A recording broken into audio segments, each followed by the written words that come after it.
Yan po yung anak kong isa. Kailangan po siyang operaan, tanggalin to kasi malaki po yun. Yan po. Nakita niyo po yan. Kasi wala pong budget para maoperan po siya.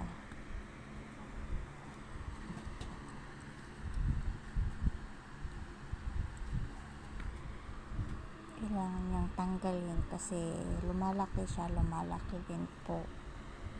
Yan.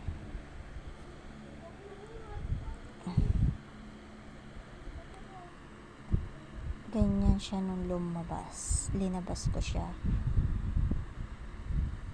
Ngayon lumaki na siya. Malaki na rin po. Kailangan siyang bawasan. Kaso lang po wala pa pong papaopera. Baka po meron po sino dyan tumulong kahit piso-piso lang po para sa anak ko. Po, salamat.